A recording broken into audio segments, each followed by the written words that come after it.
Right. Good evening, everyone. Welcome to this meeting, officers, members and members of the public of the Joint Planning Committee. Before we start the meeting, the usual fire regulations, they are on the screen behind me. In the event of a fire and there are no alarms planned, find your nearest exit and walk in an orderly fashion to the Waverley to the Waitrose car park, and we'll assemble there. Talking of fire, there is a slightly funny smell in the chamber tonight.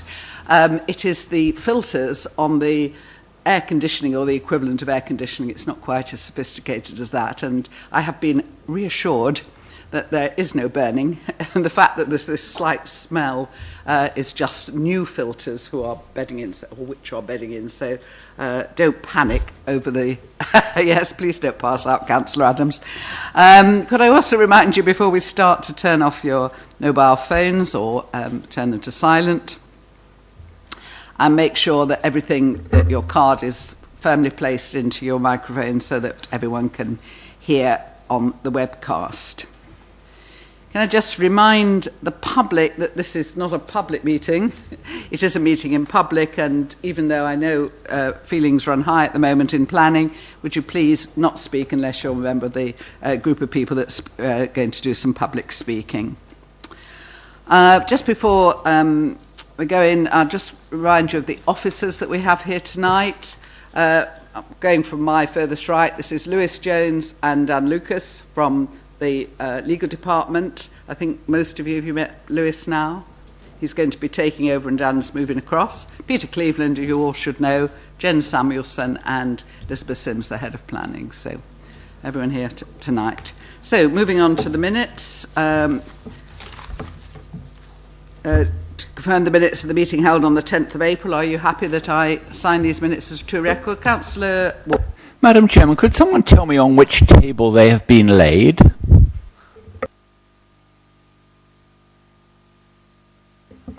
Well, I got here at 10:02 and was told they weren't there, and was very unhelpfully told that I was talking to a lawyer and not a democratic person, which I really was not very pleased with. So may I see them before I agree to go ahead? Yeah, no problem. Do you want to pass them over, Elizabeth? Thank you. Right, apologies for that. They're normally laid on the table for anyone to look at them as you come in. So, right, can we move on, Councillor Ward, while you read those? And then we'll come back and see whether we can have a unanimous agreement to them. Apologies, Emma? Yes, we have apologies from Councillors Band, Frost... Excuse me a minute. Can you not have a conversation, please, while Emma's speaking? We need to get the webcast clear for people who are listening. So, apologies, please, Emma. Okay, we have apologies from Councillors Band, Mrs Frost, Mulliner, Goodridge, Isherwood and Hill, and Councillors Mrs Ellis and Mrs Townsend are in attendance as substitutes. Thank you, Emma. Have we got any disclosures of interest? We've had a disclosure of interest from Councillor Mary Forozewski. She's chair of the Cranley Parish Council, and she was former member of the Planning Committee. Thank you. Do we have any other interest that people wish to declare? Councillor Townsend? Thank you, Madam Chairman. I'd like to declare that I'm a member of the Cranley Parish Council Planning Committee. Thank you very much. Councillor Ward, are you in agreement with the minutes now? I am overjoyed, Chairman. I'm delighted to hear it. Can we take those minutes as agreed then? And I'll sign them at the end. Councillor... Councillor Stephen also said his apologies, he could not make it. Sorry.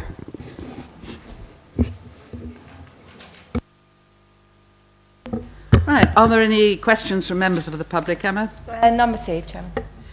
In which case we'll move on to the main business of the evening, which is the application for planning permission, WA 2016-2160, land south of High Street between Orford Road and Knoll Lane, Cranley.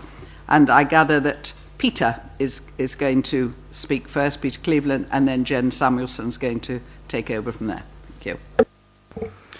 Thank you, Chairman. Yes, I've just got a few points to make with regards to the background to this application.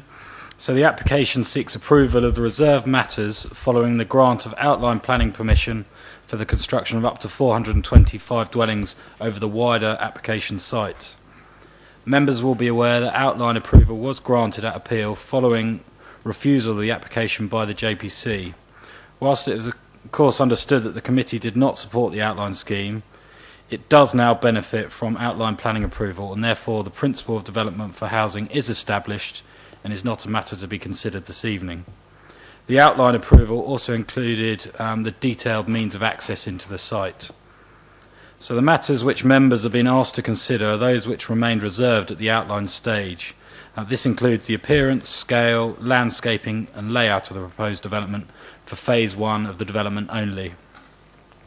The application was presented as a phased approach at the outline stage, and the Section 106 secures this, as well as all the affordable housing homes to form parts of phases 2 to 4 only. Again, these phases are not before you tonight, it's just phase 1 tonight. I just wanted to pick up on 2 technical matters which are of importance and of significance, but in terms of matters relating to foul drainage, at the outline stage, the inspector in allowing the appeal stated the following. The inquiry was informed by the Cranley Society that allowing development to proceed could be in contravention of the Water Framework Directive, as the sewage treatment capacity is unlikely to support the anticipated increase in demand. Again, this matter has to be considered in the context of the expected growth and additional homes to be provided in Cranley. The EA has not objected to the proposal, and it will be for the statutory authorities to take the necessary measures to satisfactorily accommodate the new development. From an officer's point of view, this position has not changed, and it would not be appropriate to revisit this matter under the current application, but given its nature and form as a reserved matter. Similarly, as for surface water drainage, the inspector required these details to be agreed prior to the approval of reserved matters. These have now been agreed by way of a formal discharge of condition. As such, again, these matters are not to be considered in a determination of this application before you again this evening. So I just hope that gives you some clarification about the outline nature of the scheme and the background to it, and I'll now pass you over to Jennifer to take you through the details of the plan. Thank you, Chairman. Thank you. The outline permission discussed by Peter was approved to be delivered in 4 phases. The location plan shown on screen here shows the first phase of the development outlined in red, which is the site that members are considering this evening. The first phase is located to the west of Knoll Lane and the south of the Downs Link and the High Street. The issue of site ownership was raised on the committee site visit, and I'd like to just advise here that the applicant has confirmed that the full site area, including the Downs Link, is within their ownership. However, this does not remove the requirement to apply to the Rights of Way Authority for any alterations to a public right-of-way, and it also remains an offence to obstruct or alter a public right-of-way without permission from the relevant authority. The site currently comprises agricultural fields with some trees within it, and there are residential and retail uses to the north of the site at Stockland Square, which is, sorry, the mouse isn't great, just here. This is a plan just showing the phases of development as within the Section 106 agreement. So as shown there, phase 1 is at the eastern section of the site. I'd just like to highlight at this point the TPOs and ancient woodland on the site. The site is here on this side. Oh yeah, that'll work better. This is the site on this side here. So the ancient woodland is shown there by the arrow, and then all the other dots are tree TPOs. The kind of lime green coloured dots are groups, and then outlined in green are the woodland TPOs. I'd just like to highlight at this point that the group of trees here, which members noted on site have now been removed, are not ancient woodland or TPO'd, and that was done in accordance with the outline permission. So just showing some photographs of the site here. This is looking from this point towards the application site. These 2 trees are the 2 TPOs, and they pretty much form the kind of western boundary of phase 1. And then this is just looking towards the southern boundary of the site. And here I'm just on the Downs Link, so looking back towards those TPO trees, and therefore the kind of western boundary of the site, and then just back towards the woodland, and Knoll Lane is beyond. So these trees have now been removed. And this is Knoll Lane, showing the access, which would be in this sort of area.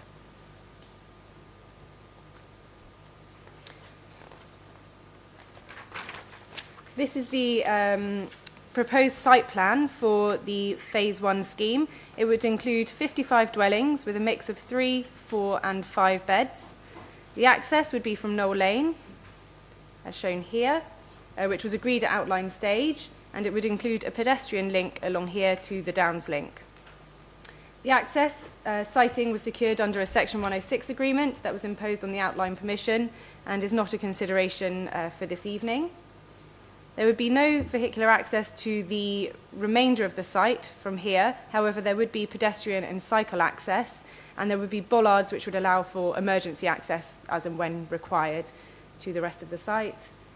And there are also pedestrian links to the Downs link here, and then down to the fields beyond at the south, here and here. This would integrate the site within the surroundings. There are 2 local areas of play, which are up here and here. And these, again, are secured in the Section 106 agreement, so it follows the principles that were put down at the outline stage. The materials for the hard standing would be tarmac for the main spine road, which is kind of shown in the grey colour, where it connects to Knoll Lane. And there'd be permeable paving in various reddish-brown shades, with a herringbone pattern for the secondary roads, so these ones here. And then just along the frontage, this would be a porous resin-browned gravel for these kind of front areas. Sorry. The landscaping would include amenity planting, meadow grassland, lawn and tree planting. The boundary treatments would include a mix of hedging, brick walls and timber fencing. The timber fencing would be located within the rear garden plots, with boundaries fronting onto public open space being either brick wall or hedging, which would create an attractive street scene. And all parking is on plot with the exception of the visitor spaces, which are located across the site.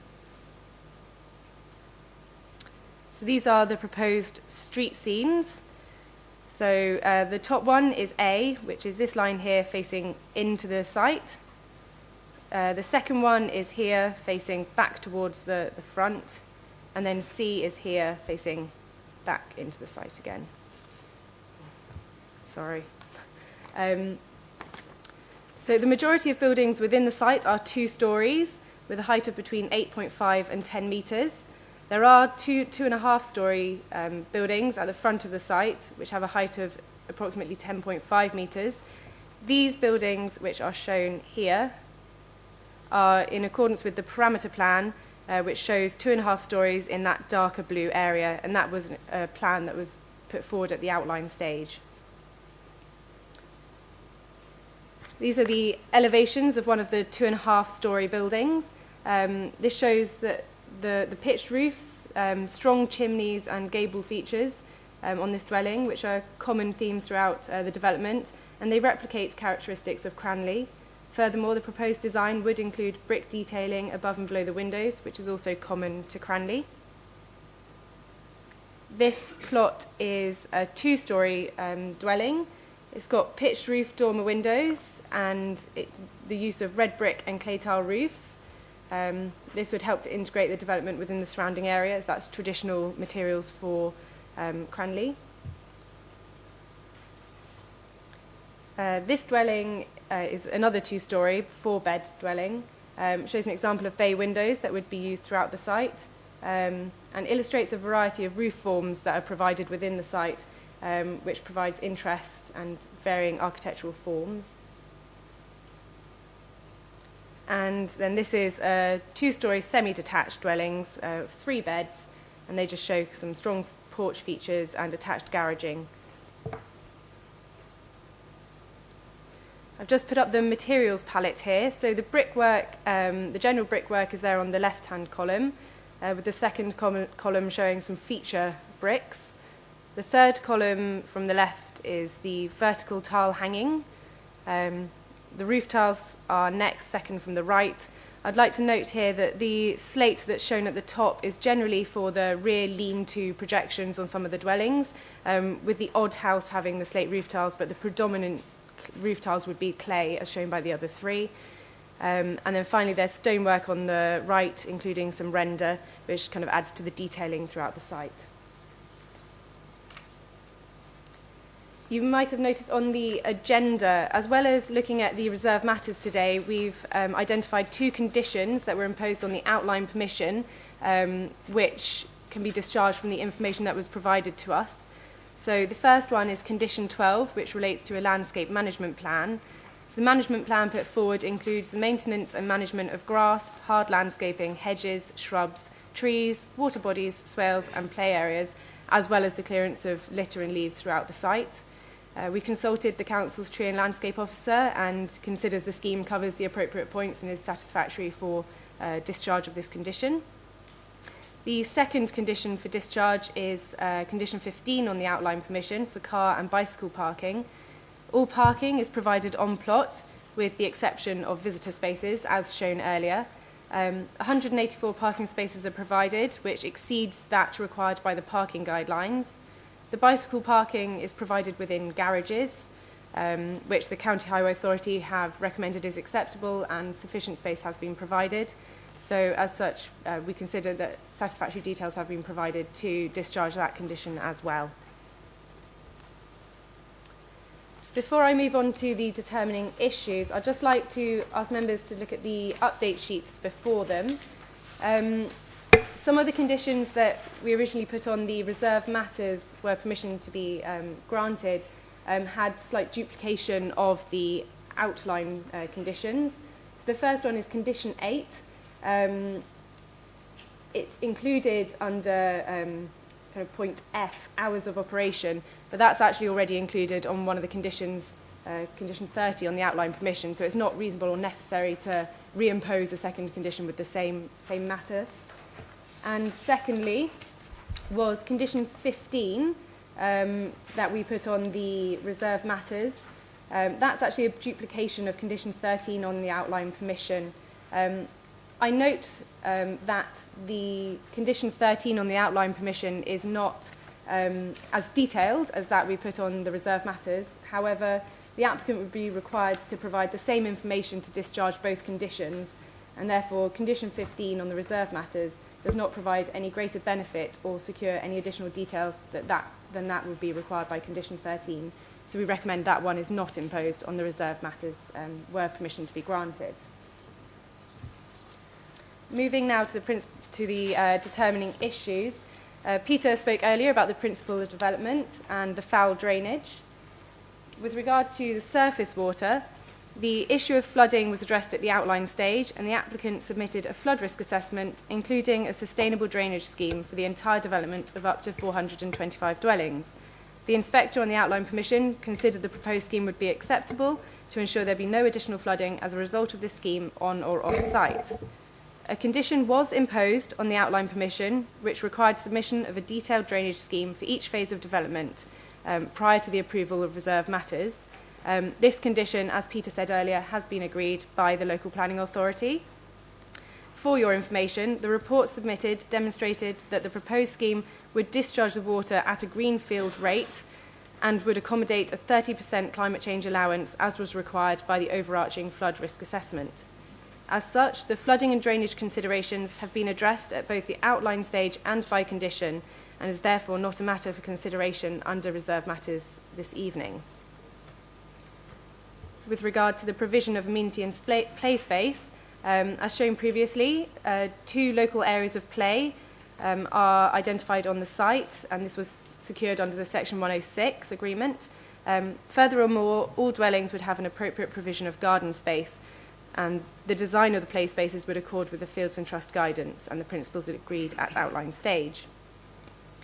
In terms of highway safety and access, the means of access was agreed to outline, and I said previously it's not a matter of consideration this evening. Furthermore, with regard to highway safety, the wider implications of the proposal on the existing highway network were determined at outline stage and therefore are also not for consideration this evening. Conditions were imposed on the outline permission with regard to highway safety, including a construction transport management plan. These, along with all other conditions imposed on the outline permission, would remain in force were permission to be granted this evening. The County Highway Authority has been consulted on the internal road layout and considers it to be acceptable. Conditions are recommended on any approval of reserve matters in order to ensure the development is constructed in accordance with the details submitted. Officers further recommend the approval of details submitted to discharge condition 15, as discussed earlier, recommend the approval of that with regard to the provision of car and bicycle parking.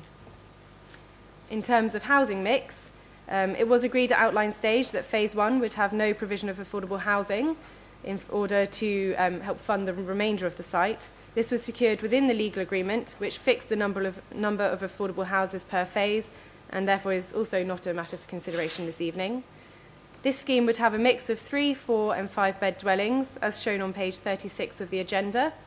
Officers have sought legal opinion with regard to the proposed mix of the housing, given the lack of smaller units, and have been advised that were the housing mix to not be balanced in future phases to provide an overall acceptable mix across the site, the Council could refuse approval of reserve matters on that ground.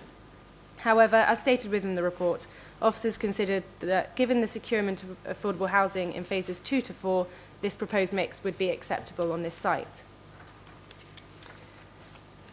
In terms of the environmental impact regulations, the outline application was an EIA development for which environmental statements and information were submitted.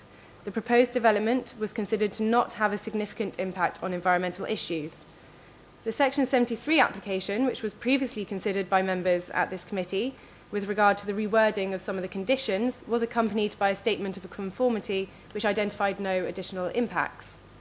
With regard to reserved matters applications, the County Environmental Assessment Officer has confirmed that there is no requirement under the EIA regulations for this type of application to be accompanied by statements of conformity or compliance to the original environmental assessments provided at outline stage. But nevertheless, the applicant has submitted one, which the County Environmental Assessment Officer considered, and officers are satisfied the detailed matters for consideration this evening would not have any additional impacts on the environment over that identified within the environmental statement. The matters for judgment for members this evening are the landscaping. At this point, I'd just like to highlight the response from the Surrey Wildlife Trust on this application. This phase doesn't relate to the ancient woodland, as I showed on the site, the plan earlier, so it's not necessary to consider the ancient woodland at this point with this phase. Furthermore, the impacts on protected species were considered at outline stage and conditioned appropriately, and the purpose of landscaping as a reserve matter is not to reconsider the ecological issues, but to provide details of the landscaping proposed on the site. The other matters are the appearance, layout and scale, and members are also asked to consider the design and impact on visual amenity and the impact on residential amenity. As such, officers recommend that, having regard to the environmental information contained in the application and the environmental statement submitted with the outline approval, reserved matters be agreed, subject to conditions 1 to 7, 9 to 14, and 16 to 18 on pages 49 to 56 of the agenda, and condition 8 as shown on the update sheet, and informatives 1 to 14 on pages 56 to 59 of the agenda, as well as conditions 12 and 15 of the outline permission being agreed. Thank you, Chairman. Thank you. Well done for that marathon. I hope you've all been making copious notes. I'm now going to ask the Parish Councillor, Councillor Brian Freeston, to come along and speak to us. I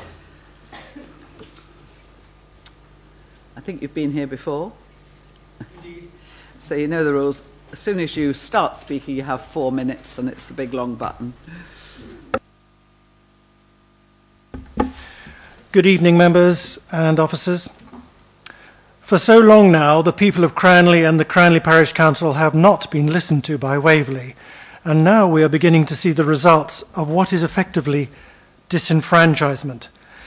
So my appeal to you tonight is to seriously consider the points we are raising. To begin with, there is enough evidence to show that there is a lack of demand for these size of houses in Cranley, with the remaining Swallowhurst houses being sold at a significant discount.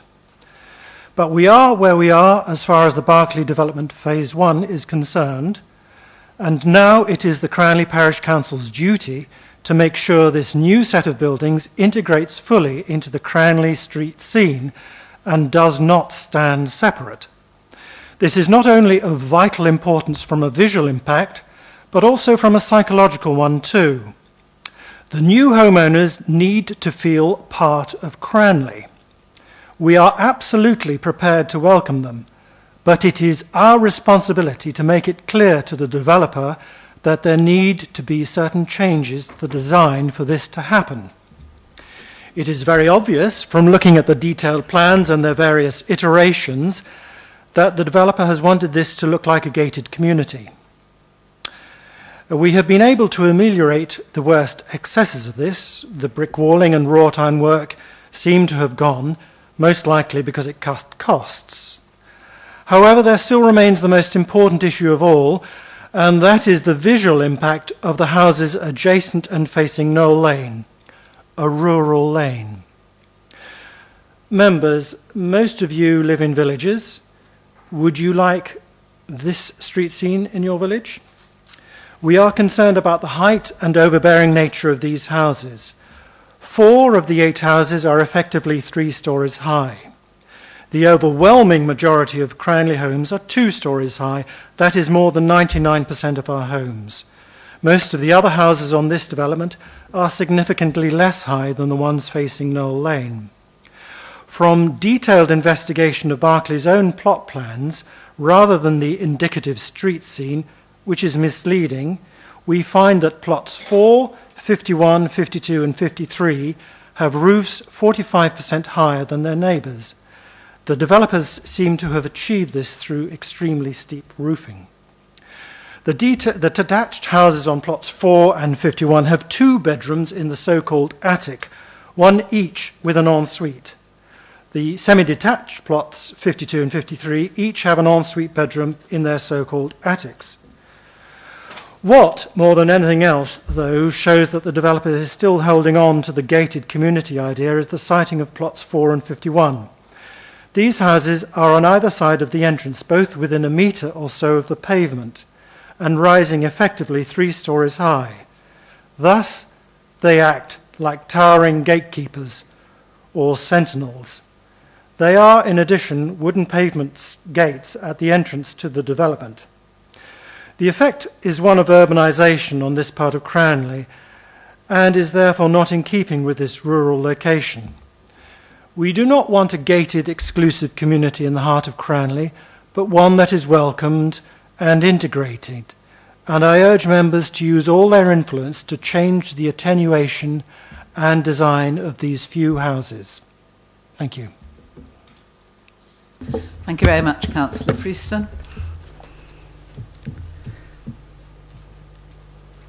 Could I now ask Mr. David Gilchrist to come along and speak?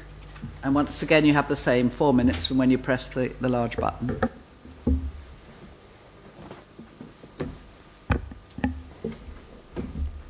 Good evening. Thank you for the opportunity to speak this evening. My name is David Gilchrist and I'm the Development Director at Berkeley Homes.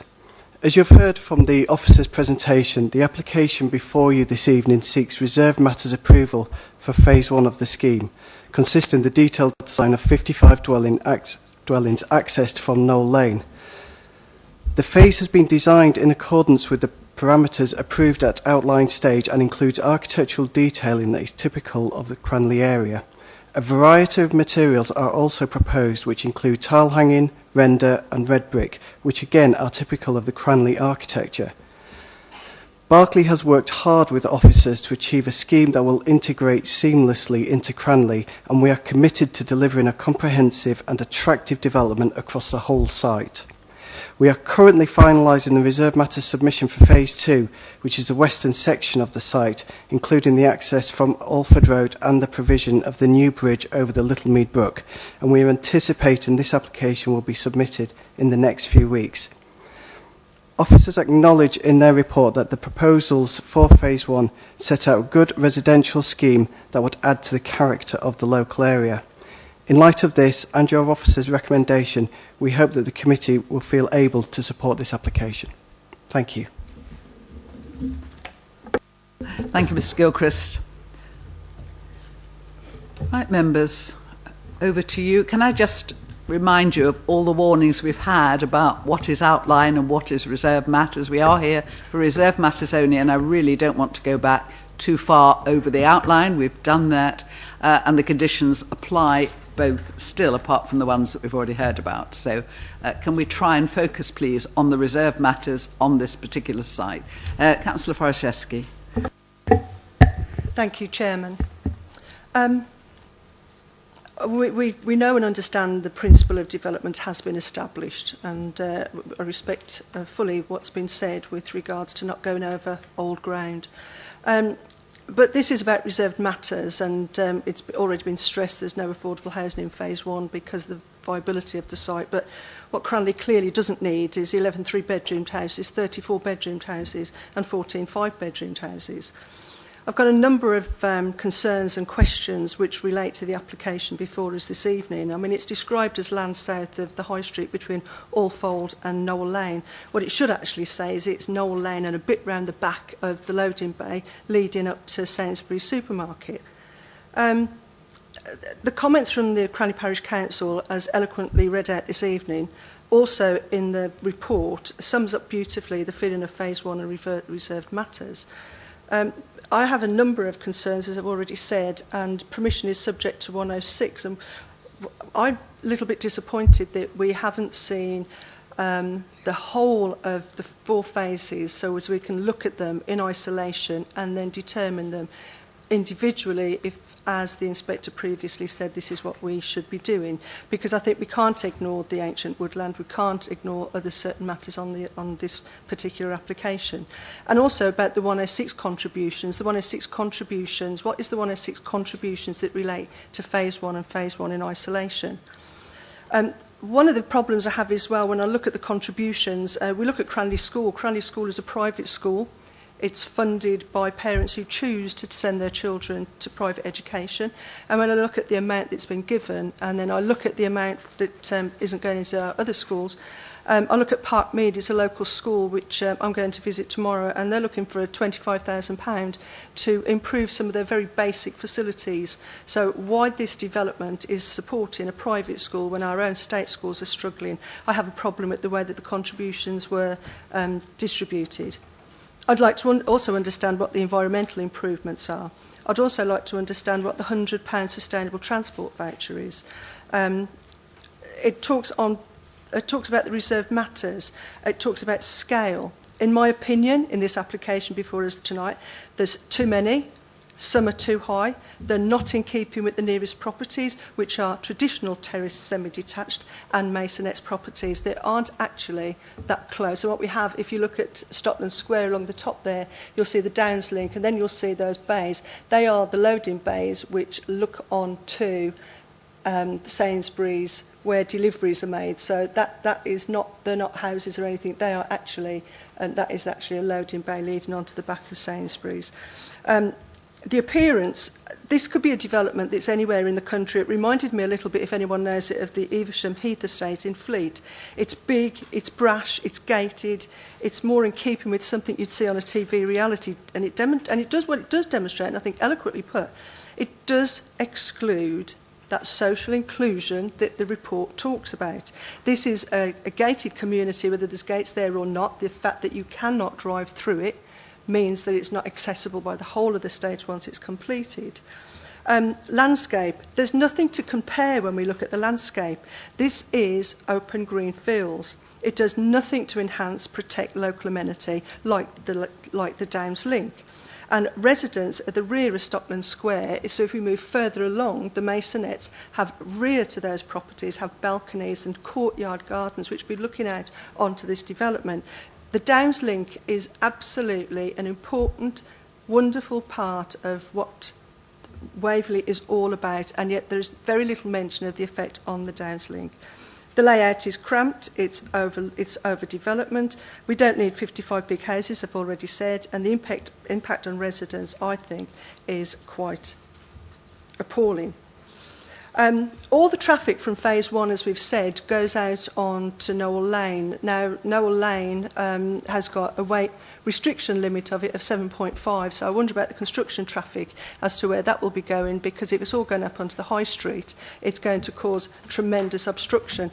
Now, if members will have noted from their site visit that there is an access leading to what is potentially a nursing home that's going to be built. If we look to the right here, we'll see Noel Lane. It goes into a bend.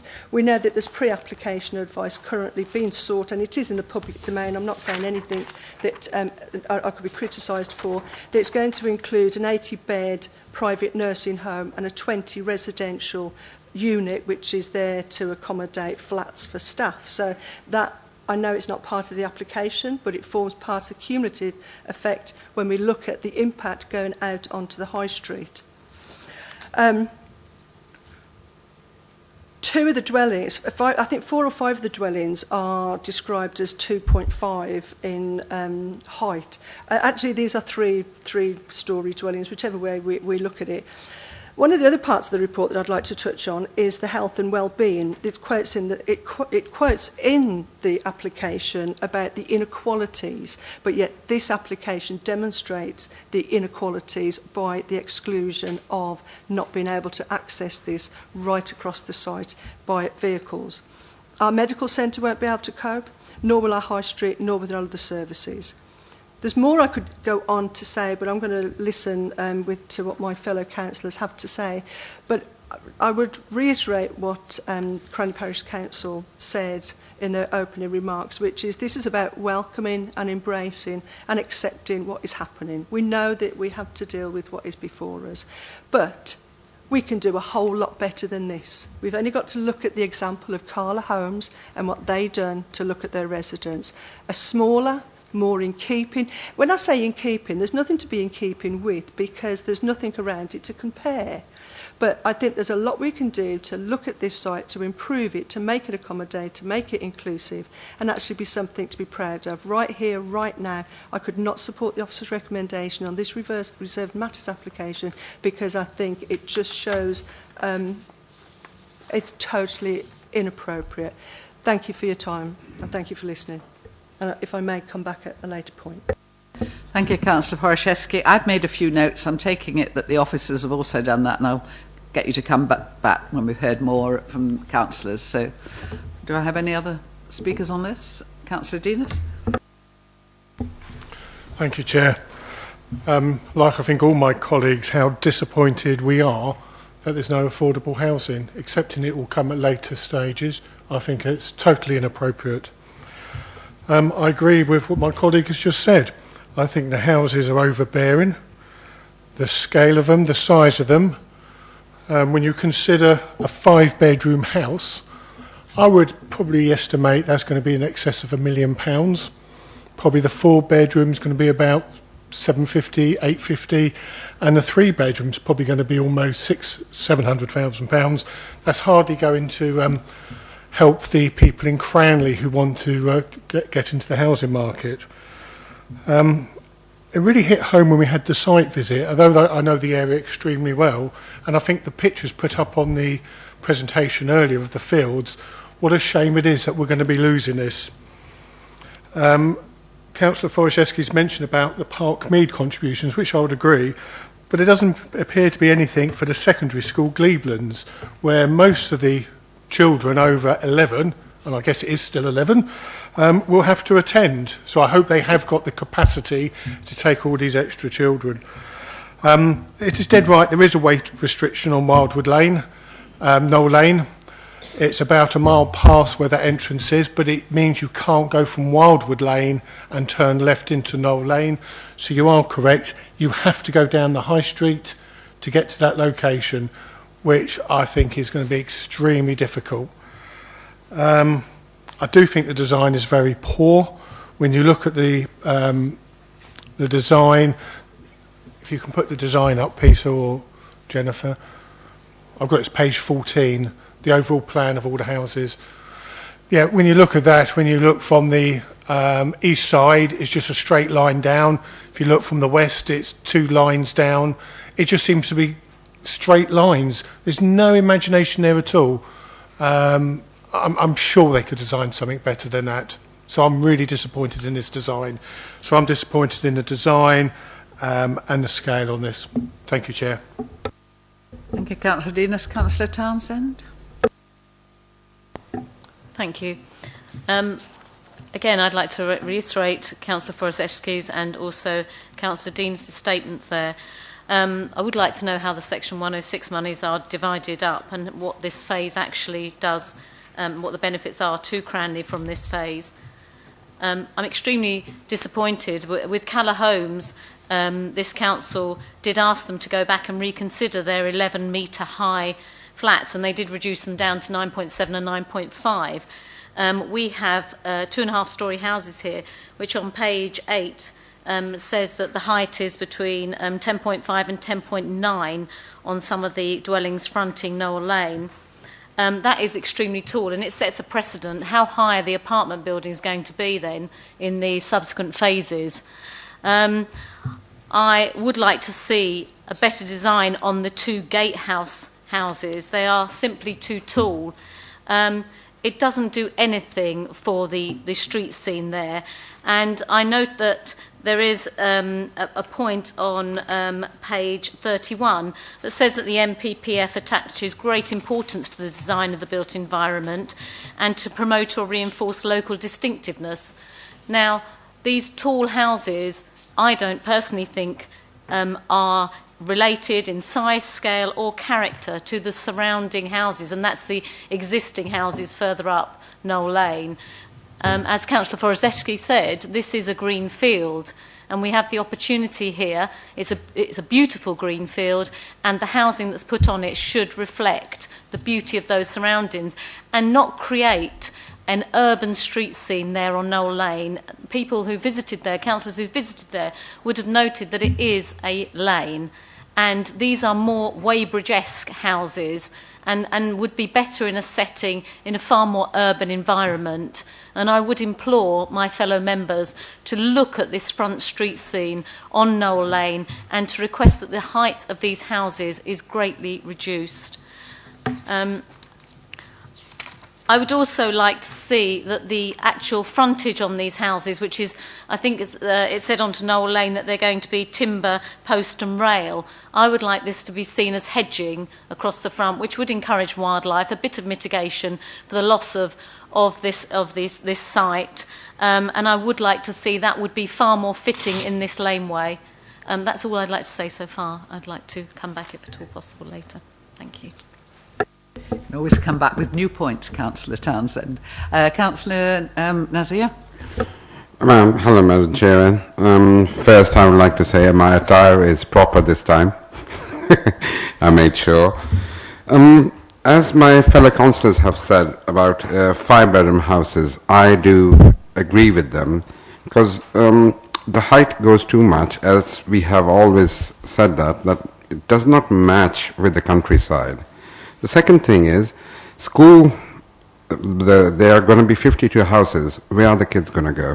And 5-bedroom houses, there's no subsidized house in there. I don't know if they have later on plans, but if they're going to start, they should be starting with that. And has anybody considered about the surgery? 5-bedroom houses, there will be more people. Who's going to provide for the surgery in those areas? And plus, it's a lane, as my fellow councillor said. It's not a road which is going to provide that much. So I agree with all my councillors who are over here, who have just spoken, especially Councillor Dean and Foraszewski. Thank you. Thank you, Councillor Nazir. Councillor James. Thank you, Chairman. There's no doubt we're here to look at layout and various things like the layout is urban. And it's not an urban place. So on that account, I absolutely agree with my fellow councillors. It is a square box with square lines in it. You just don't get houses in lines like that unless you're in the middle of a town or, even in a village you don't get that. I live round Chiddingfold Green and just nothing looks like that at all. And if you want to have beautiful houses in a smart area, then you should look at lovely houses in areas and try and replicate it, like Calla Homes did do. The other things, there is no such thing as 2.5 storey. They are either 1 floor, 2 floors, 3 floors. I just wish we could get rid of that, because what you mean, they're 3 floors, but they have a very high roof, which means that the windows look... You could have a low-pitch roof and it would be 3 floors with a flat roof like a Georgian house. I'm glad from the officers' condition 13, you'll be pleased to hear, which is basically removal of permitted development rights. But could the officers explain condition 14, which is the garages? Are they for cars? Because otherwise the car standards, parking standards, would not be met. Because it says that incidental to the respective premises as a dwelling house. Well, presumably that means it could be a playroom or something, and not just for a car. Okay, we can store the bicycles in it, but I'm not sure unless you could explain condition 14, because presumably those garages incorporate our parking standards. But it is urban, they are too high. The 2 houses at the entrance are ridiculous. They're just reversed. You would not get that anywhere in the countryside, except on, although these are Berkeley homes, they're more like Barratt boxes. Thank you, Chairman. Thank you, Councillor James. I'll take Councillor Holder, and then perhaps the officers could come back with some answers for us. They're all writing away. Nobody's actually volunteering, but I'm sure they can. So I'll take Councillor Holder first, because he's the only other one on the list. Thank you, Madam Chairman. I think this is the first phase of 4 phases, which at 425 houses is, I'm reliably informed, bigger than the entire village of Dunsfold. It is a huge development, and I think we owe it to the people of Cranley to make sure that the houses on this site conform with the rest of the village. This is going to be the first new town in southwest Surrey in over 1,000 years. I think we must make sure that it conforms with the rest of the village, and I really don't think that the size of these houses are in any way conforming with the village. I've been up and down the High Street, and the only house that I've seen that's bigger than 2 stories is the Cranley Hotel. I may have missed a few, but I think this is far too big and too ugly, and I will not be supporting the Council's recommendation.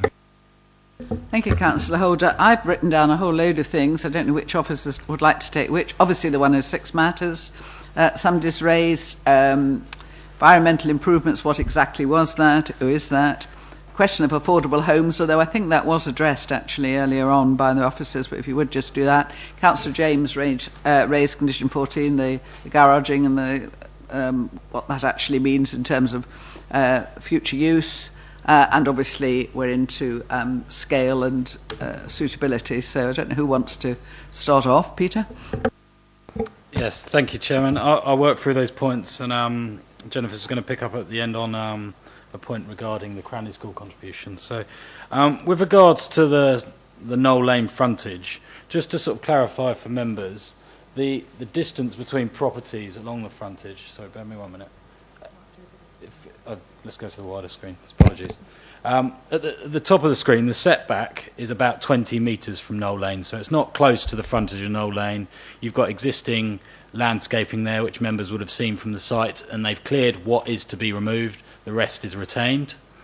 As you move further down to the south, around the access road, those properties are actually set back about 30 metres from the site frontage. So again, you obviously where the new access is pushed through the existing hedgerow and trees, that does open it up to some extent there, but they are set back from the frontage. And then to the south, the nearest property is 16 metres, but again, when visiting, that sits behind a fairly dense hedgerow or trees along that frontage. So if you was travelling south from the high street, you would have to be coming level with the development before you would view it. It's not something that would be viewed in long vistas down Knoll Lane, so you're not just going to be affronted by those properties immediately. And what I would also add is the parameters plan, which considered at the outline stage, which is a condition plan of the outline approval, included buildings up to a height of 16.5 metres on that specific frontage. We've got a significantly reduced height to that, and that is an important point to take, and that would of course allow for up to 3 even more stories in height. So we have got reduced to what the inspector found to be acceptable in terms of parameter plans, and that is something officers have looked to reduce so far as possible to achieve a reduction.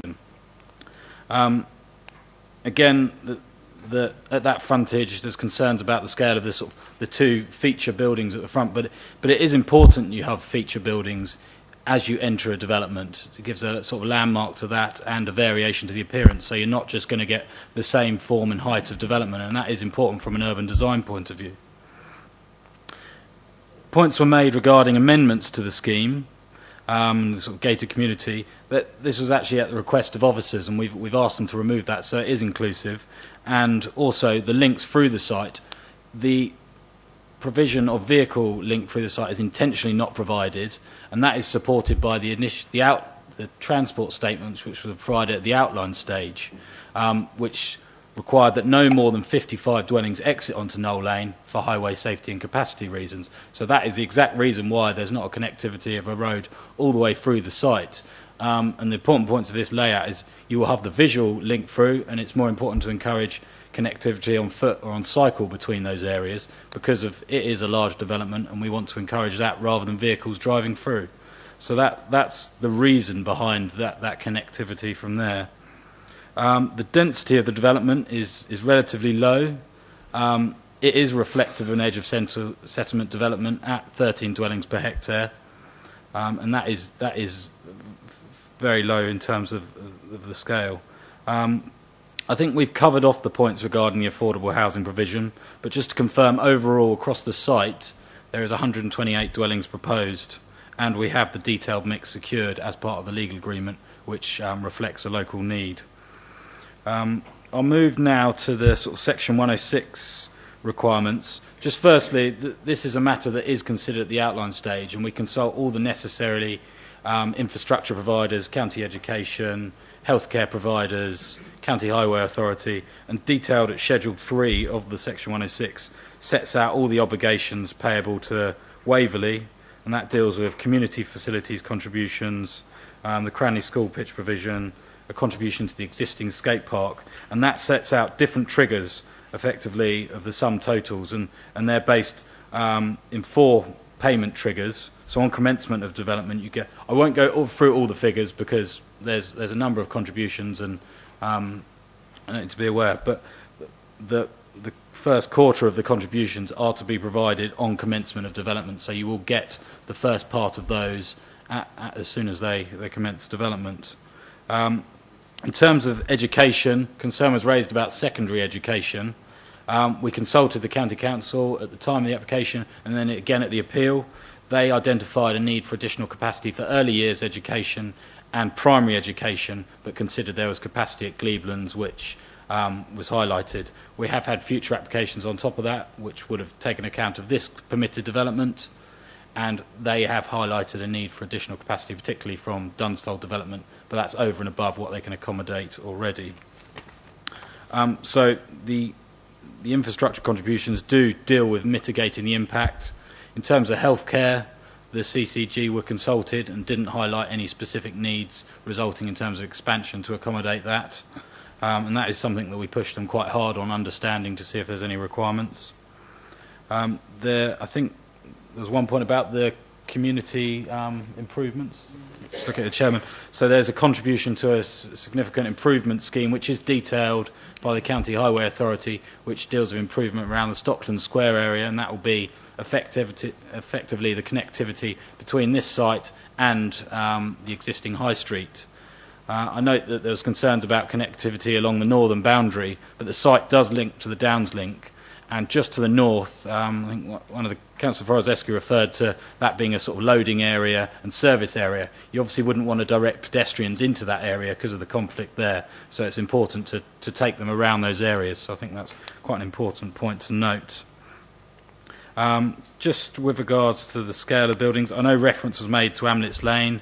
This is a different scheme before you, but what I would add is the comments around Amlets Lane related to large blocks of flats, whereas we haven't got that form of development as part of this scheme, and any future development would be subject to assessment, and we'd take those comments away to feedback. But I'll just hand over to Jennifer now. She's going to make a comment on the Cranley School contribution. Thank you, Chairman. Thank you, Peter. Thank you, Chairman. With regards to the Cranley School synthetic pitch, I think Councillor Wojciechowski raised, I spoke with our relevant officer within the council who proposed that contribution. He confirmed that the pitch would have to be made available for community use, so it wouldn't be a pitch just for Cranley School itself. The community would have to be able to use it. And that would be through kind of discussions, obviously, with Cranley School as the owner, but that's the same as if you were to use any leisure centre. You'd have to go through the leisure centre first before you use the pitch, so it's the same sort of principle. This pitch particularly was put forward because it forms part of the Waverley's playing pitch strategy.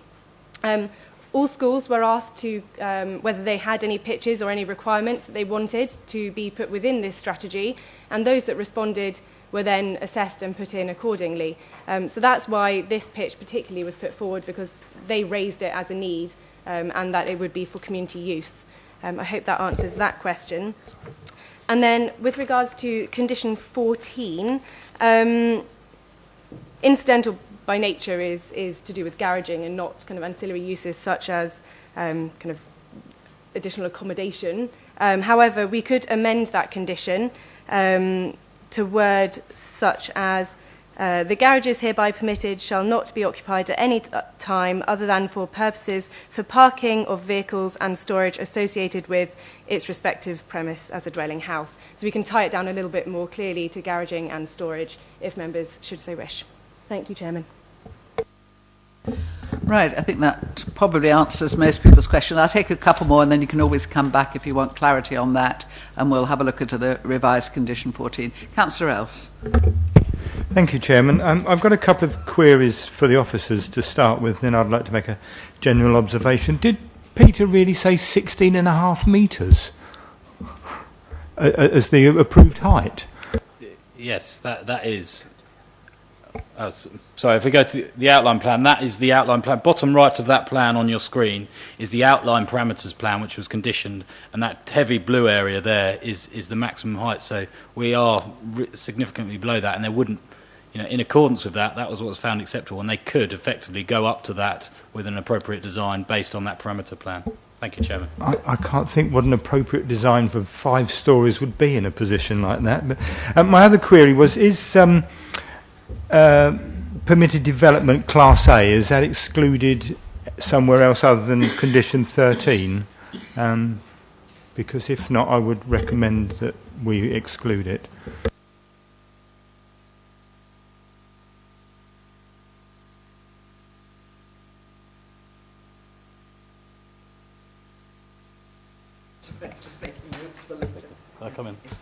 Thank you, Chairman. Thank you, Councillor House. We've only removed B and C, so roof extensions, so we haven't removed ground floor permitted development extensions. The reason for that is they're relatively well-sized plots, and we didn't think it was necessary to deal with ground floor single-story extensions, but members may feel differently, but that's the reason. Thank you, Chairman. May I come back, Jim? Thank you.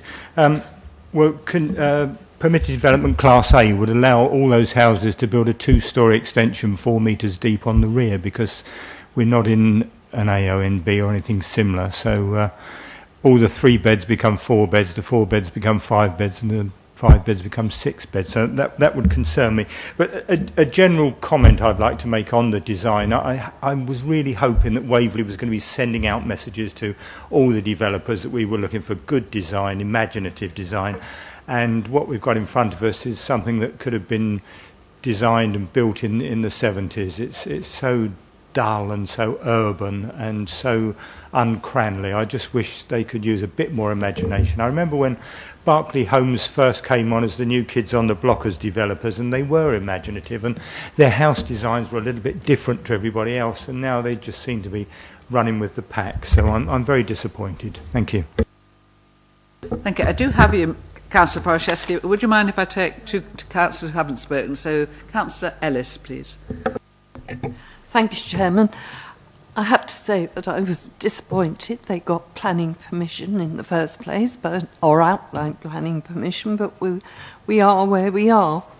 As I worked my way through the agenda, I made pages of notes, and I have to say, one by one, actually I've had to cross off my comments and my observations and my questions, because actually they've been reiterated by my colleagues. I think one issue that I had on my list, which I don't think has been addressed, and that's probably because of the highways people, but I do think that the internal road system, as it were, in this particular development, is the roads are narrow. And that looks fine because there's not a single car there.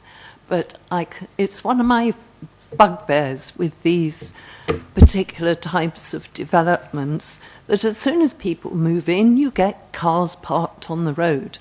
And I see this as a potential problem for this particular part of the development. I do feel that to widen the roads would significantly narrow the sites or make the sites smaller for the properties, and in view of the size of them, that probably wouldn't be acceptable to potential purchasers. I too reiterate, I'm terribly disappointed with this particular design, the layout, the properties. Cranley, on this particular side of the high street, as it moves along, it becomes more and more open to the high street.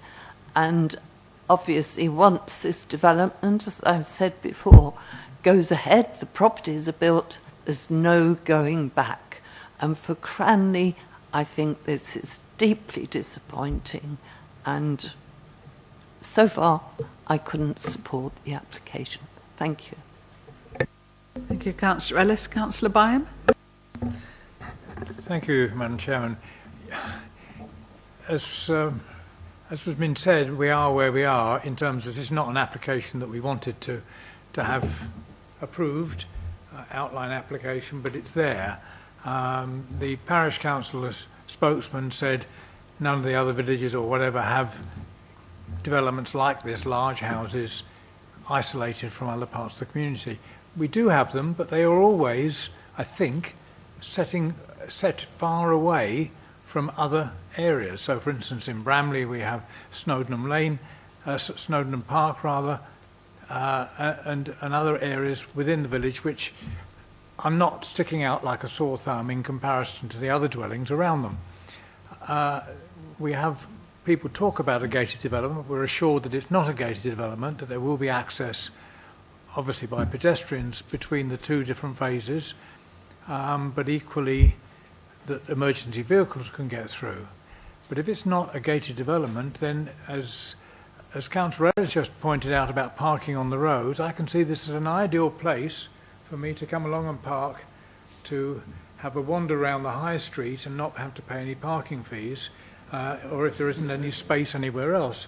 And it's so close to the town centre, or the village centre, that that's automatically what's going to happen, I think. So you've got a large house development, which, as people complaining about the layout and the appearance of it, and Councillor Dean has tried to identify what the prices were, I think probably you were pitching a bit low, because that's what's happening elsewhere. But nevertheless, are they going to sell because of the fact that they are so close to the town centre and the problems of other people coming through there and vehicles parking there, etc. So I think there's a series of problems there. I've heard all of the comments about layout and indeed the visual effect of the dwellings, and I understand some of it. I think the point that was made about the heights of the buildings have seemed to have been stymied completely with the 16.5 metre development at the entrance, which thankfully the developer has not asked to try to bring forward. So I'm sceptical about this, and I'm not at the moment deciding whether I'm going to vote against it or not, but I can see lots of problems here. And of course, the one point that is going to come forward later is the fact that affordable housing will be delivered but at a later stage. What about the Section 106 agreement? When does that money get paid? I'm not quite clear, but perhaps I haven't read the documentation properly. I was disappointed and raised the point with officers about the money for the Cranley School development. It highlights to me, and I think we all as members have got to watch out, it's either the county authority or Waverley that bring forward Section 106 requirements. The parish council, I don't think, are ever asked. And we haven't had generally parish councils bringing forward their requirements for money from Section 106 agreements, and I think that's something I'm going to watch out for in the future and hope to get something. Thank you, Councillor Byam. It's your parking habits that make people want gated communities, presumably. And I'm almost certain that all parishes and towns have been consulted on 106 monies, even if, certainly letters or people went out. So if a parish or town council has been missed, I suggest that you indicate that. Councillor Ward, please. Thank you, Madam Chairman. Maybe I'm a little confused, but perhaps the officers could answer me just a couple of questions. On affordable housing, I heard someone say the phrase that if it wasn't enough or suitable, we could, if I quote them correctly, refuse permission for reserved matters on later stages. As I understand development permission, it does not commit the developer to develop it. So should the developer decide that, having made the huge profits which we've had alluded to earlier on one of these earlier stages, not to develop the later stages and therefore not do any of the affordable housing, what sanctions does the council have in that situation? That's my first question. My second question is perhaps carrying on from what Councillor Byam just said. It's a certain amount of confusion. When talking about 106 agreements, there was a huge list of people that were consulted by the officers for the various things. There seemed to be a notable omission of the ward councillors there, and my second question is, were they consulted? Thank you, Chairman. Thank you, Councillor Ward. Does anyone want to answer that now, or again, shall we do that up in the wrap-up at the end? Want to come back, Peter? Thank you, Chairman. I can come back in now. I'll pick up firstly on the deliverability of the wider scheme. There's no sanctions against a developer not bringing a whole scheme forward. You can't reasonably insist that they bring a whole scheme forward, but we are very confident that this entire scheme will come forward, and the developers are sort of first to sort of set that out, that they are going to bring that forward. In terms of I'll just pick up on that as well, in terms of the Section 106 as well, just because I didn't make that clear earlier.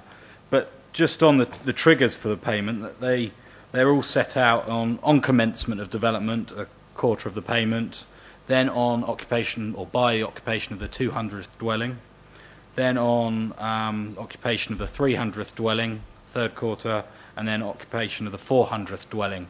So they wouldn't be able to occupy the entire site. They'd only be able to occupy the 400 dwelling before all the payments are paid, if that's helpful, just to give a clear. But with a large-scale development coming forward, you're always going to have a triggered payment in terms of delivery of contributions.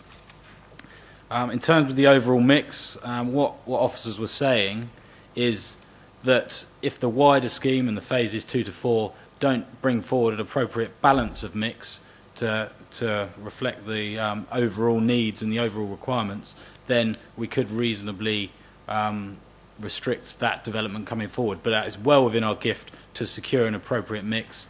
The mix is well detailed. The developers are clear what they need to provide to meet that, so there's nothing to stop that going forward.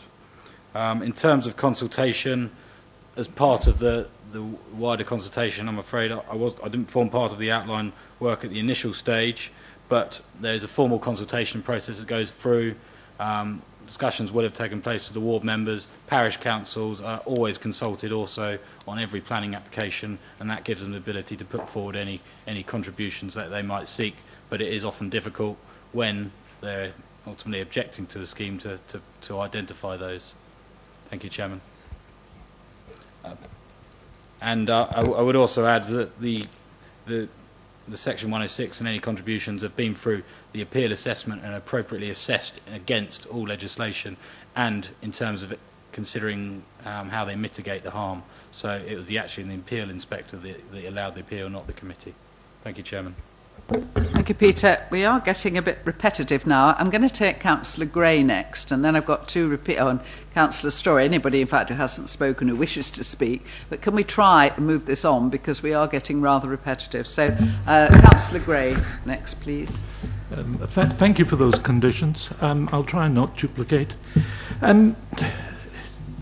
Barclays Homes, really, they're a professional builder, and they'll want to sell these houses. So I'm not going to go in and try and double guess that. I want to really look at what they are proposing here. It is an opportunity to build on a very lovely location in a very suitable site adjacent to a very pleasant high street. Looking at the development, it would seem to me that it is an opportunity for Barclay Homes to excel and give us something that's exciting. The development seems to be neither a gated development nor an extension of the Cranley style. In some respects, it still is a gated development, as other people have said.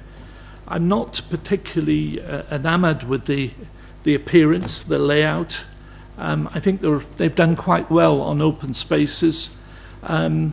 But I think they could have been more imaginative inside, and I've got concerns over that. I also wanted to bring one specific up against the plan that's up there.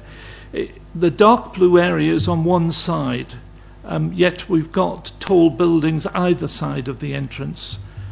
Does that still fit within the rules, so to speak, when they've got 2.5 floor houses either side, yet on there they're saying the higher houses were only going to be on the left-hand side? Thank you, Chairman.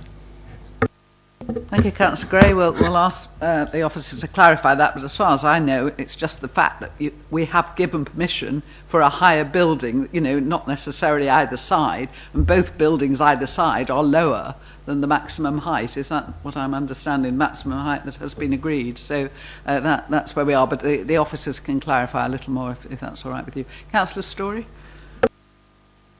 Thank you, Madam Chairman. Not wanting to duplicate anything that's been said before, I've got 3 matters of design which I'm concerned with.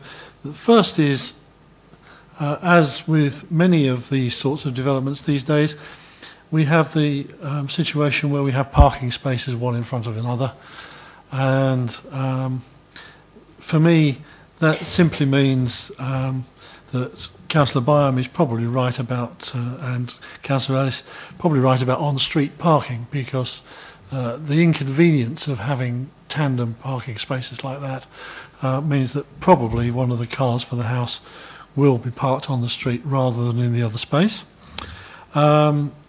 Secondly, the 2.5-storey buildings, we generally speaking have not been in favour of dormer windows in the front of buildings. In fact, in a recent application in Farnham, I know that we actually put in conditions to prevent people from adding dormers on certain key buildings where they would be visible from the front of the street scene. And so I'm concerned about the fact that we have front dormers on those 2.5-storey buildings, which are on the frontage, taking Peter's point about them being 20 metres back from Knoll Lane, which I had realised before. But I still don't like front dormers. And lastly, although there is a certain variety of the designs, it's not very much of a variety. If you look at those street scenes, the red tile, right, there's one building there with the grey tile, and overall the impression is that these are very, very similar looking buildings, and I'd just like to see a bigger variety of materials and style in what's brought forward. That's it, thank you. Thank you, Councillor Story. Councillor Adams. Thank you, Madam Chairman. As a number of people have said, we are where we are, so obviously Barclays are going to try to get 55 homes on this site. So that's what they've been allowed. I agree with a number of my colleagues here, certainly what Councillor Story just said about the variety. I think Barclays could be much more imaginative and come back with some more varied design. There are a lot of varied designs in Cranley. No doubt that the particular buildings they've come up with, and it is quite difficult to see the detail, obviously, on pictures this size, when we have seen the materials they're planning to use. But, I mean, I think that they could come up with more variety. If people don't like the three-storey buildings on the front, well, I'm sure they could be moved somewhere else. But basically, what is everybody proposing that is to change it for the better? Because I haven't heard that today, apart from the fact the roads need to be wider. How will you want to change it to fit in 55 houses? Thank you, Councillor Adams. Now, do we have any other councillors who haven't spoken who wish to speak? In which case, I'll take Councillor Forashewski again. Thank you, Madam Chairman, and thank you for allowing me to come back. That was very, very interesting, some of the comments from my fellow councillors, and I appreciate some of the very positive feedback that's been received. I'd like to pick up on a point that Peter made. We're not comparing this site to Amlets Lane. What we're doing is we're saying developers can listen, they can take on board what's been said, and they can apply it to individual sites and listen to the local people and what the site has to offer. So that's what we're actually saying. We're not saying that you should compare like for like. We're saying developers have an opportunity to listen, learn, and take on board. Let's make no bones about this. Barclays are a forward-thinking, creative, profiting organisation that know exactly what they're doing. They know that 425 houses is going to deliver X, Y or Z. Let's make no mistake about it. Phase 1 is an exclusive, gated, extremely nice, if you can afford it, development. I have seen the pre-app for, I think it's phase 2 or phase 4, I can't quite remember. It's not comparable. Now, Barclays could have come to the table and allowed us to make informed choices if we'd have seen all 4 phases and we could make comparisons and do like for like. So we could see where the affordable housing was. We can see where this mixes, which jeopardises the potential overturning of this here this evening. And we could have been in a better position. That's not to say we didn't have to look at each phase in isolation, but we'd have been better informed. We know nothing about what's in 3, 4 or 2. So I think, let's make no mistake about it, Berkeley Homes could have provided that information. And I'm appalled to hear that we're propping up the private sector. Cranley School, yes, of course, it's a good neighbour and it allows the community to share its community, and they have enough coffers in the pot to be able to do that without having to take away from the necessity of 106 that would have really helped our local schools here.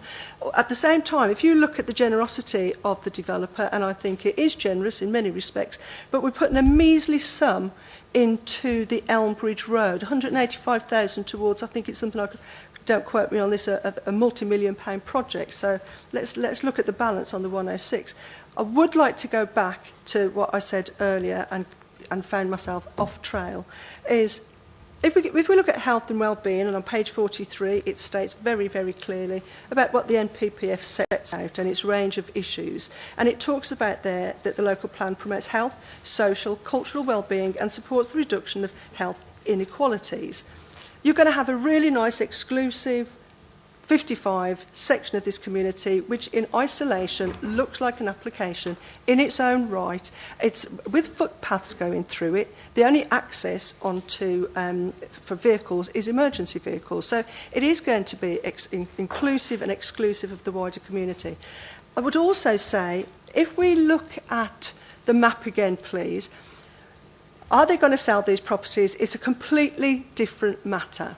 But I must stress the point. If you go up to that top right-hand line along the Downs link, you have got exclusive properties backing on to a loading bay of a supermarket. I can't imagine anybody. I can imagine the people working there, the people living there. Is this the kind of multi-pound million house that's going to prop up the rest of the development? John Ward is quite right. If we have no sanctions to impose the rest of the development, what happens then? What actually happens then? My last and final point, and I promise I won't come back because I'm getting emotional. Does this development jeopardise the future of the Downs link as a transport corridor? Thank you for your indulgence, Madam Chairman. Thank you, Councillor Poraszewski. Could we just go back to the matters that was up just before then? Because those are the issues. Councillor Adams asked, what are we talking about? Well, if we are going to raise issues, then we shouldn't raise them under landscaping appearance, layout and scale. I mean, these are the things. Elizabeth, would you like to say something on that? Chairman, just to add to that, I think it's really important for members to remember that I understand you might have outstanding concerns, particularly about infrastructure and matters in the 106 agreement, but as Peter said at the beginning of his presentation, we need to be clear about what is before you tonight. And you might have those continuing concerns, but a matter of principle is the outline application has been granted, including the conclusion of the Section 106 agreement that would deliver the necessary infrastructure. And so it's really imperative that your debate does focus on the relevant matters tonight for it to be a reasonable assessment. And that actually includes the principle of transport impact, which I think picks up Councillor Poraszewski's last question. And also, indeed, the viability of the proposal is not actually a matter before you, and that includes the saleability, potential saleability of the dwellings. You're not being asked tonight to consider whether or not these dwellings are too big to actually be saleable in the local market. So I would ask you to consider the application focused on those matters. I think it's probably helpful also to say that whilst we do understand fully from the matters that are being raised, members have some detailed concerns about the design and the layout. The test, as ever, is whether or not those concerns really amount to harm in planning terms to warrant a refusal of planning permission. And the applicants are fully aware of the bar that they need to reach in terms of the need for good design that's locally distinctive. And from their submissions on the application, they will feel that they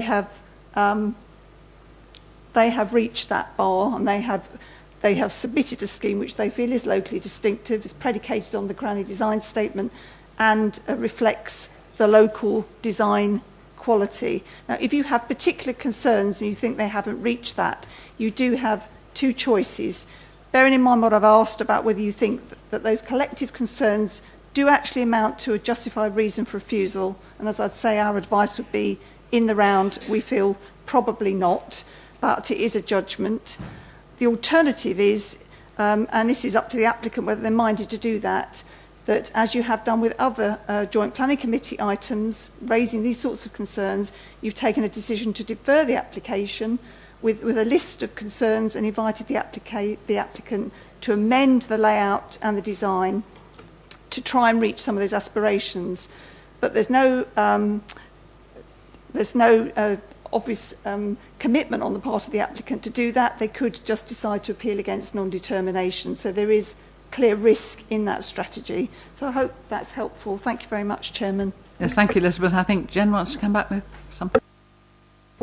Thank you, Chairman. I just wanted to come back on the point about the road widths within the scheme.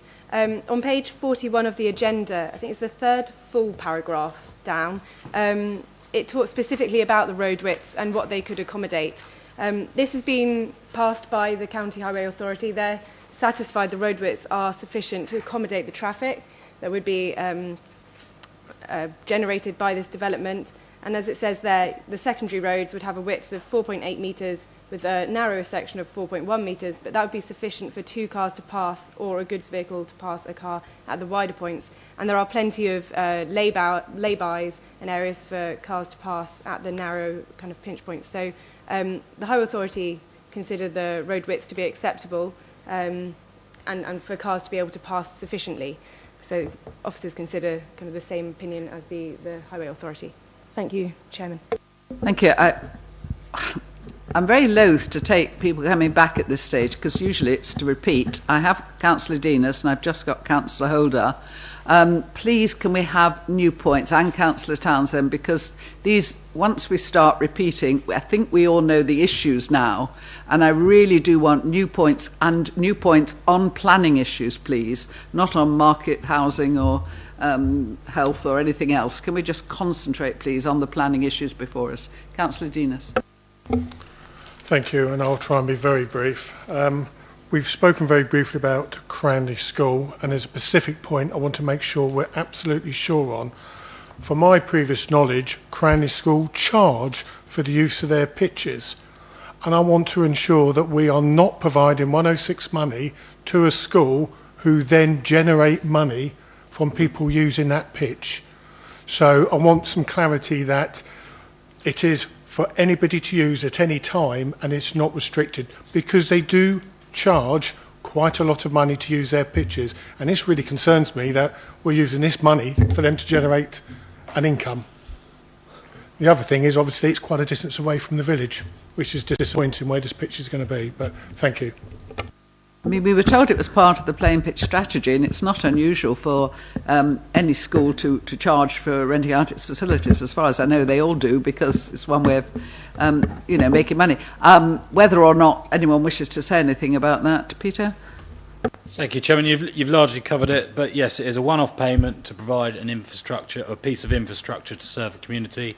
As with the schools and any leisure centre, if a group wants to use that, they are charged on the basis of using it, and it is a contribution directly to the school towards the provision of a synthetic pitch, which is the specific requirement highlighted.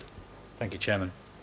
Thank you. I mean, these are all, as Peter said before, debated. It's not as though we just sort of pluck them out of thin air. So the discussions went on, and that is the decision. So that's on that decision you have to make your decision, Councillor Denis. Councillor Holder? Thank you, Madam Chairman, for allowing me to come back. After what Elizabeth Sims has just said, may I propose that we defer this application and request the developer to come back with a more compliant plan that is compliant with the rest of the village rather than refuse it. I propose we defer it. So Councillor Holder has proposed that we have a deferment. Does he have a seconder?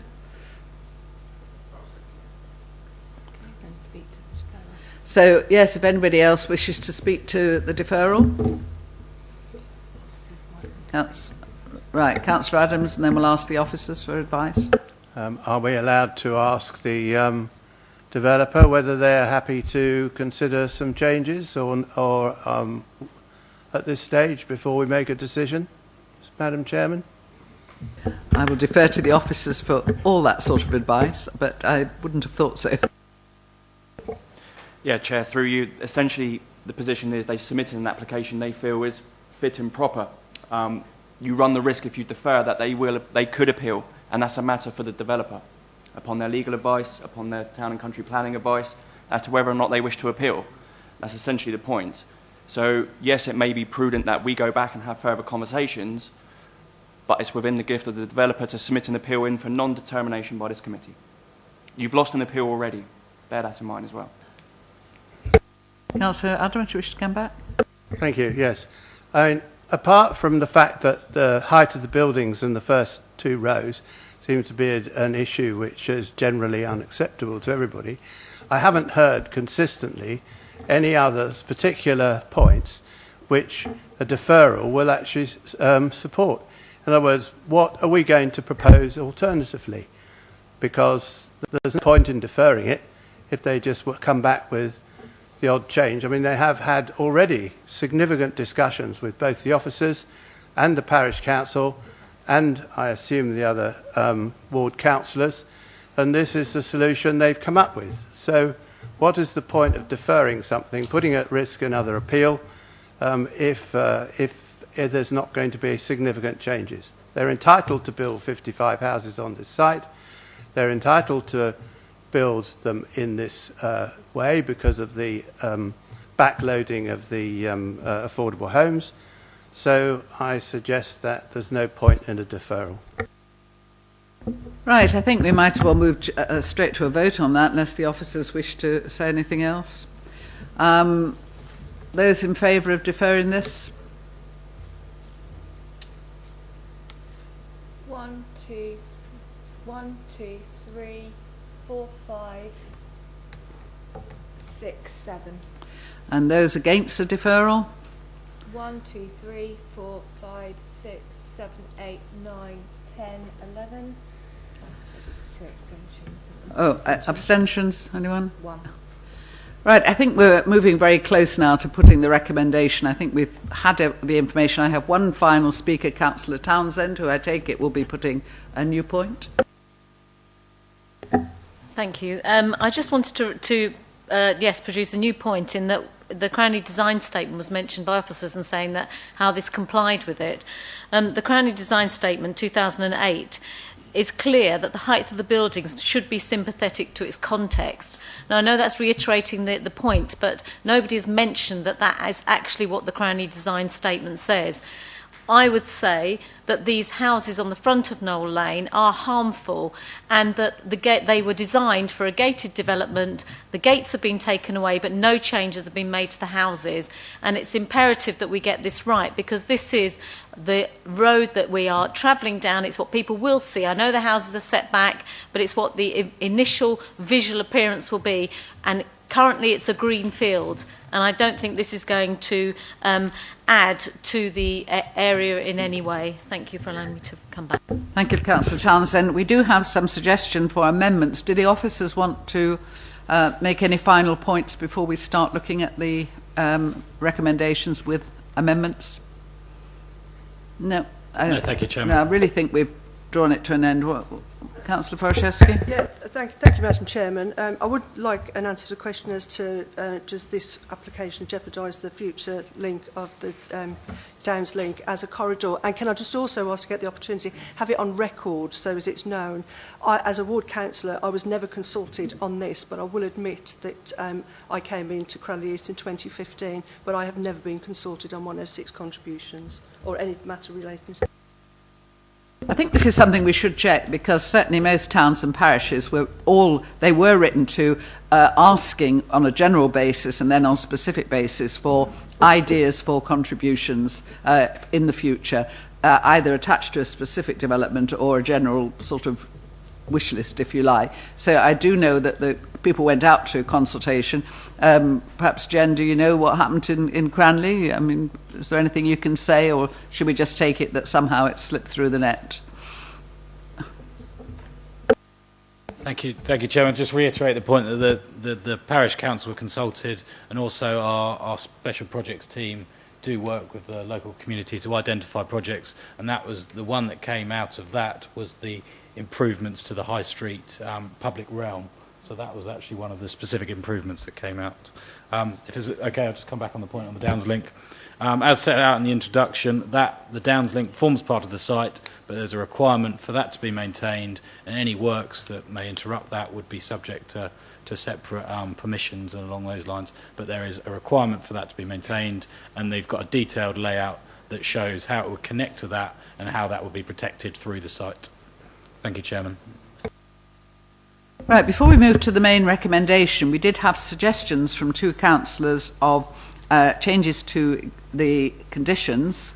One was on the permitted development rights in condition 13, and the other, I forgot that out. No, forgot that. Yes, and the other one was to do with the garaging in condition 14. So, could we look at those amendments and see?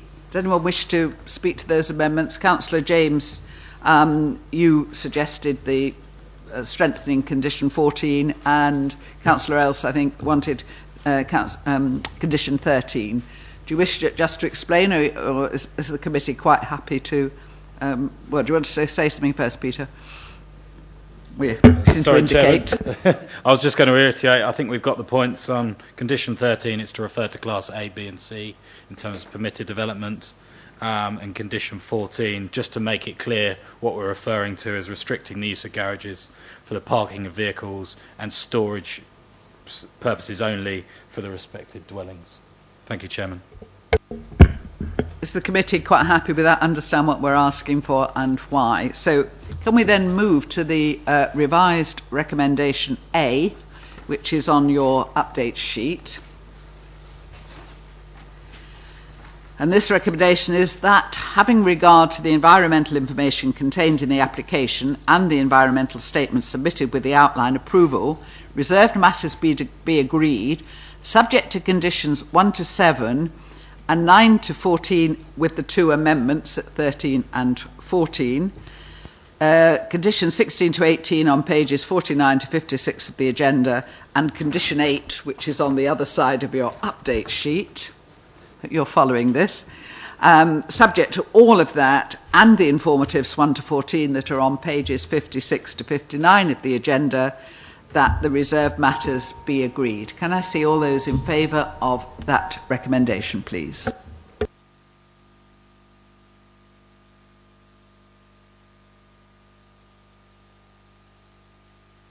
And those who disagree with that recommendation, please, as against.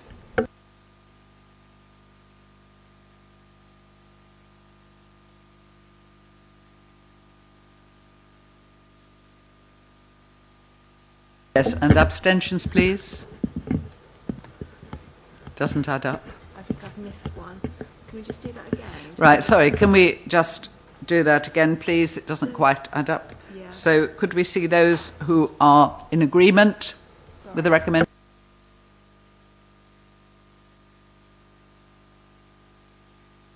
And those who disagree with the recommendation?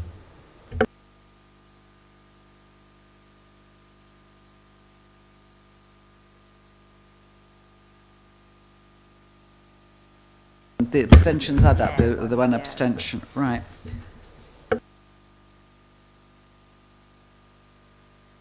So I'm seeking, please, an alternative motion from the committee. Councillor Farashevsky. Thank you, Madam Chairman. I'd like to propose that the recommendation is that we refuse this application. And I have 2 points which I would like to... I was going to say, yes. Can I just have a seconder before you move to that? Do we have a seconder for that? Thank you, Councillor Dinas. Right, Councillor Farashevsky. Thank you, Madam Chairman. One based on the Cranny Design Statement. I don't believe it's in line with the Cranny Design Statement. And I'd like to look at the mix as a result. I think it's very difficult for us to make a decision on the mix when we're not looking at the whole of the 4 phases in total. We're only looking at this one in isolation. And I'm sure officers will help me out on that one, as it was alluded to earlier. Yes, I'm not sure that the one about the 4 phases seemed to go down terribly well with the officers. So we'll come back on that one. Councillor Dinas? I think we've discussed the appearance of the houses, the urbanised layout in the rural and setting, the layout and the scale, the size of the buildings rather than the density, because I accept the points that you talked about the density, but the size of the buildings. And I believe also it was mentioned about the landscaping at the front onto Knoll Lane. I think that was Councillor Townsend. Thank you. Right, so we've got scale landscaping. Councillor Farashevsky, just remind me of your first point. I don't believe it's in line with the Cranny Design Statement. Right, does anybody else have anything else they wish to add? Councillor Hyman?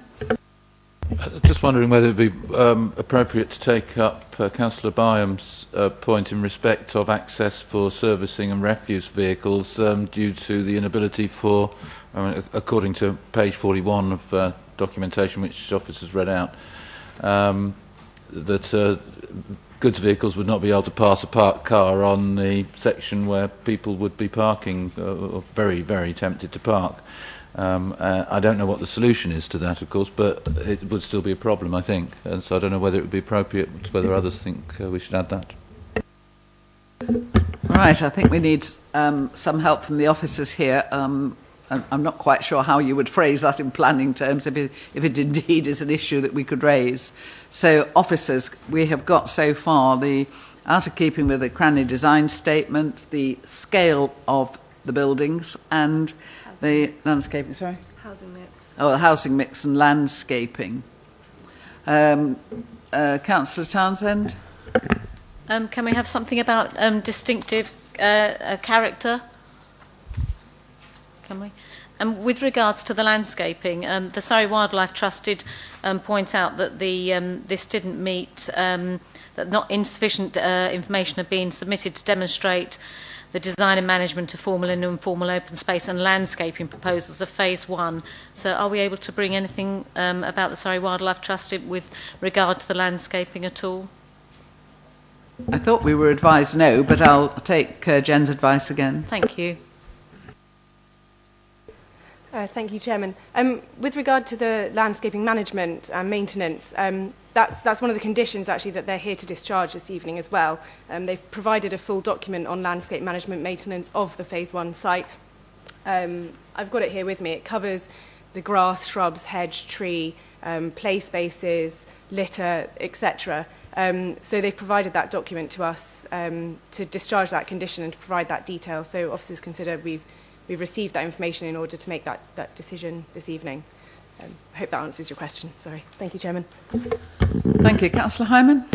Thanks. Taking that slightly further, there's a condition 27 of, I think, of the overall permission. I haven't got a page number here, actually, but it's only 3 or 4 pages from the back of our committee papers, if that helps, is in respect of... I just asked for clarification from the officers as to whether we can consider here that an assessment of the impact on bats, which Surrey Wildlife Trust were referring to, I think that's what they were referring to, whether that has actually been carried out, because of course we can't condition that. So it might be a particularly strong reason, I see a legal reason, why which would perhaps help in ensuring that we were not ending up an appeal or whatever over this in refusing it. So the point I'm making, I suppose, to reiterate, is that we have to assess. There have been numerous court cases, Cornwall in particular, the Hardy case. Right, can we just stick to this? I hate it when you go, down the legal Well, it's for the benefit of cases. the officers, because obviously it is a legal matter, but I think most people should understand that on the committee, because we should know about the EIA principles. That we have to have an assessment prior to. Now, if we haven't conducted the survey as is required, or as Surrey Wildlife Trust would wish, I think it's fair for us to consider that we can't therefore have assessed this and had the assessment required by EIA legislation. So we should ask for that to be done, and that assessment to come in when this comes back to us with a slightly different design, to make sure that we don't have that appearing again in future. I'm not sure I'm right. I haven't seen the assessments. I wasn't here for the outline permission. Let's hear from the officers again, please. Thank you, Chairman. Condition 25, just on the previous page, just sets out all the reports that were done with regards to protected species and ecology at the outline stage. Included within that is a bat survey and addendum. So all these protected species were considered at the outline stage, and these conditions still bite. So before the commencement of development, well, during the development, they would have to take account of all of these surveys, any recommendations within it, to make sure what they're doing is in accordance with those mitigations and not harmful to protected species.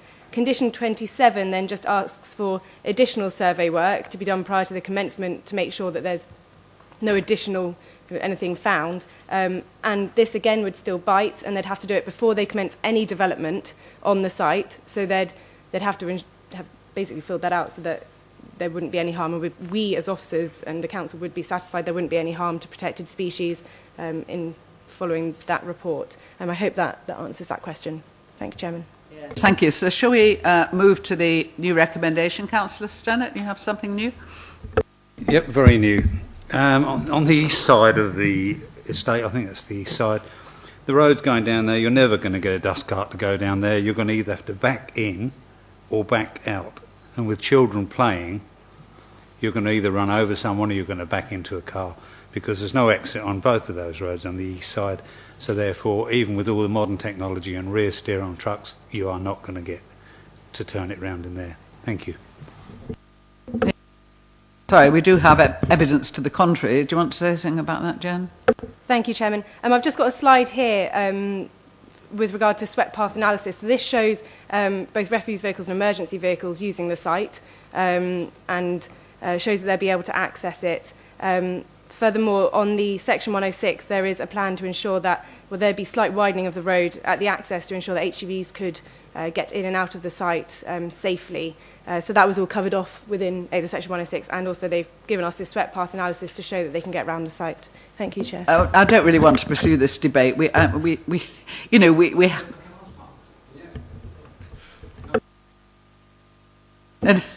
no, I'm not doubting your expertise on trucks, Councillor Stennett. I just wish to move to a recommendation now that we can actually defend. So could we please have alternative recommendation? Have the officers managed to cobble something together for us? Peter? Thank you, Chairman. On the basis of discussion, we would recommend one reason for refusal based on design and layout. And if I may, I'll read out some suggested wording, picking up the points that have been raised. The proposed development, by reason of its design, scale, layout and appearance, is of a poor standard of design, which fails to take the opportunities to improve the character and appearance of the site and surrounding area. It also fails to reflect the distinctive character of the nearby village. The proposal therefore fails to comply with policies D1 and D4 of the local plan, paragraph 17 and section 7 of the MPPF, policy TD1 of the emerging local plan, and the Cranley design statement. Thank you, Chairman. Councillors, I think we can probably move to that. Councillor Townsend? Sorry, just to say, are we able to include height, or does that come under the scale, Peter? It comes under scale, doesn't it? So, you know, that's covered under that. I think that's as comprehensive as we're going to make it. So could we put that revised recommendation, please, to the committee, that for all those reasons, can I say permission be refused in reserved matters? It's reserved matters be refused. Thank you for that. Can I see all those in favour, please, of refusing the reserved matters application?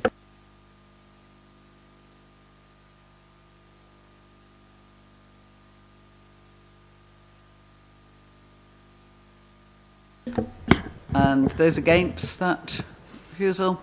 1, 2, 3, 4, 5. Abstentions? 1. Oh, sorry, have I missed somebody? Or we missed? Yeah.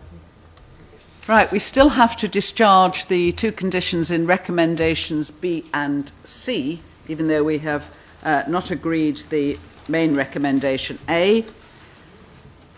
These are the discharge of outline conditions. You'll see them on your original committee papers.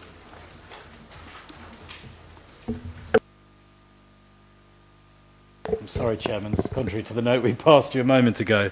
But with regards to B, I do apologise, that obviously relates to the detailed layout of the site, and that's something that will need to be addressed. Obviously, members can take a view that the details of discharge of condition on the basis of that layout is acceptable, but obviously they found that to be unacceptable, so that's just a point to note. So apologies for that, Chairman.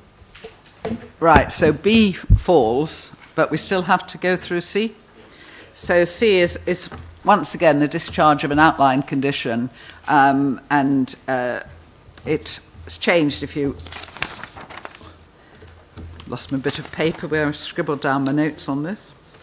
But basically, oh, it's on the front, isn't it? Yeah, we had the outline conditions there on page 48 of the original recommendation, and that because these have been discharged, the details pursuant to condition 12, the landscape management plan, be agreed. Is that agreed by the committee? Right, Councillor Denis, these are outline conditions that have been discharged, so we're just agreeing that. But B falls because of our decision not to go with recommendation A, but recommendation C still stands. Councillor Townsend. Sorry, can I just ask a quick question, Chairman? Would this have any influence over the front rail and post fencing, and with my request that would be looked at as a more softer hedging, would it have any influence on that? Thank you. Thank you, Chairman. No, this is purely the management plan. I'll see the landscaping detail as part of the reserve matters. Thank you, Chairman. Right, so it was agreed at outline that they would bring forward a landscape management plan. That condition has now been discharged, and this committee is being asked to agree that discharge of a condition. Everyone quite clear as to what they're voting on? So could I then put recommendation C again, that the details pursuant to condition 12, the landscape management plan, be agreed by this committee? Can I see all those in favour of that? Okay. 1, 2, 3, 4, 5, 6, 7, 8, 9, 10, 11, 12, 13, 14. And those opposed to that recommendation? Any abstentions? 1, 2, 3, 4, 5. Yeah. Thank you very much. I think that concludes the meeting, and wish you a pleasant journey home. Thank you very much indeed. Thank you, officers.